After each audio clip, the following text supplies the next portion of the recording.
Any given extreme weather event, like what's happening in California, or now that we're back into the Greek alphabet for the first time since 2005 with the hurricanes, any individual weather event by itself is not evidence of climate change. It's when things begin to occur more and more frequently over longer periods of time that we begin to see that evidence, and that is precisely what we're beginning to see in many weather phenomenon.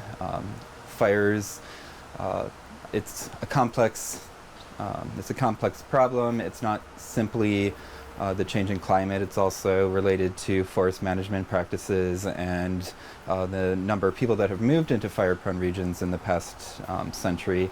But climate change is definitely contributing, and we expect, according to all the model forecasts, the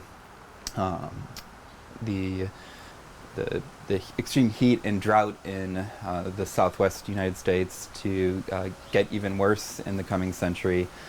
So there's a very good probability that the wildfire problem is just going to continue to get worse in the western United States. So on the other side of the country with the hurricanes, we're still not sure as climate scientists precisely how hurricanes will change, because there are so many different factors that go into the creation of a single hurricane, and each of those individual factors are going to change in different ways going into the future. But the best science at the moment seems to suggest that we are going to see a decrease in hurricane frequency, 2020 aside, but the storms that we do see are going to be stronger, they're going to travel slower, they're going to dump more rain on the coastlines, and so places like the Gulf Coast in the southeastern United States, but even up through the mid-Atlantic and coastal New England are going to be severely impacted in ways that historically we have not seen in the United States. For Rochester, it was somewhat less dramatic in a geographic difference. Our closest analog would basically be Philadelphia, which is a much more humid, warmer city because it's right on the coast. It's not terribly far graphically, but you have places like Tampa, Florida, that are going to begin to look much more like Cancun in Mexico, or and then also the prediction that we would be more like Philadelphia was based on the average of many different climate models.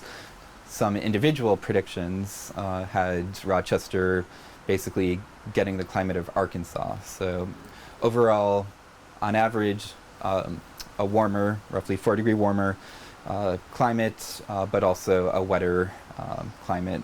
So wetter summers, wetter winters, so more rain, more snow, assuming it's cold enough for snow. So I don't know exactly when we might see migrations and exactly who would be the first wave.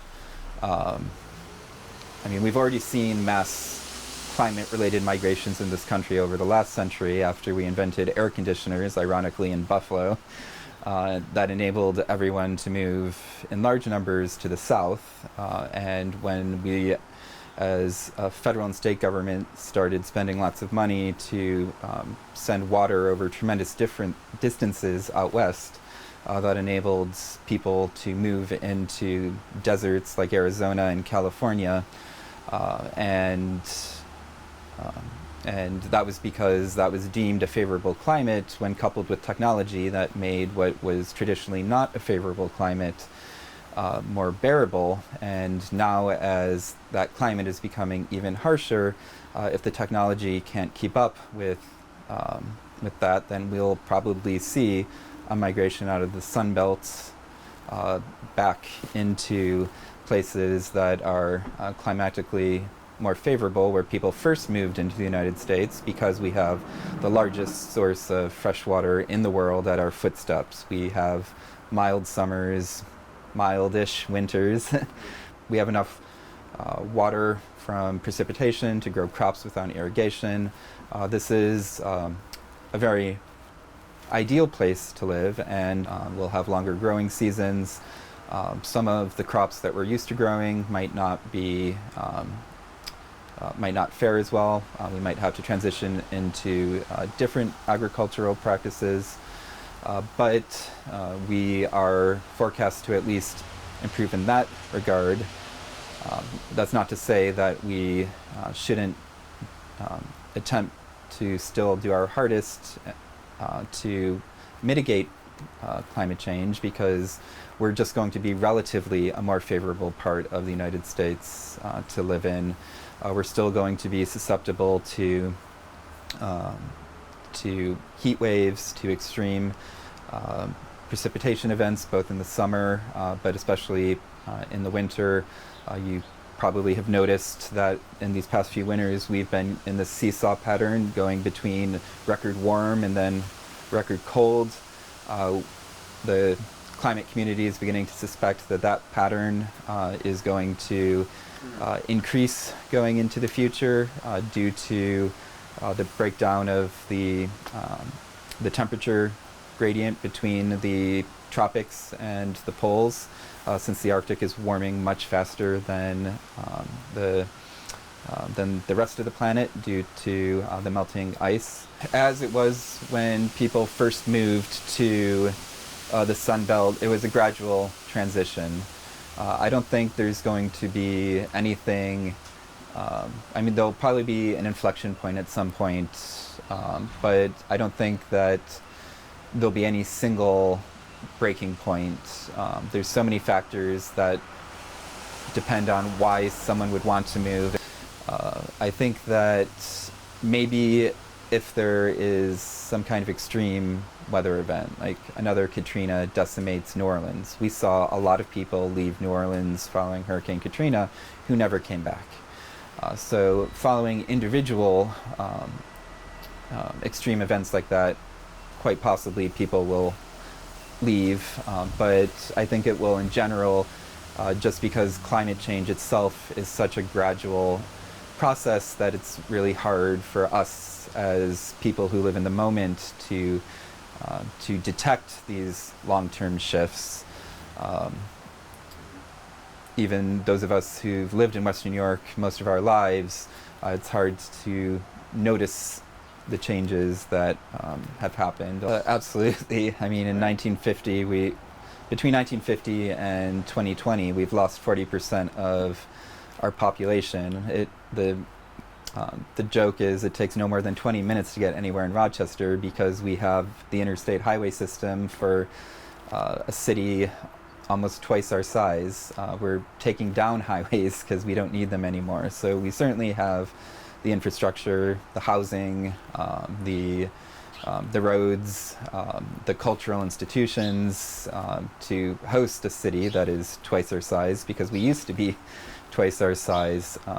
But that is also related to some of the risk of what we'll see in Rochester due to changing climate in the future, because we're not immune to climate change, despite the fact we might be a bit better off than other parts of the country, because most of our housing was built 50 to 100 years ago for a climate from 50 to 100 years ago. So we're not used to extreme heat waves. Most of our houses weren't designed for efficient cooling in summer. Most don't have air conditioning in them, and so the northern cities that people may be moving back to are going to be particularly susceptible to heat waves in the summer. We have a lot of legacy warming that is going to catch up to us. Right now, for example, the Paris Climate Agreement, based on if everyone cuts future emissions and restricts future emissions, we're still going to be in for an inevitable 2 degrees Celsius, 4 degrees Fahrenheit global warming. That's the best case scenario. We do have a lot of power over, can we limit it to 2 degrees, or is it going to go up to 8 degrees or worse? I am cautiously optimistic.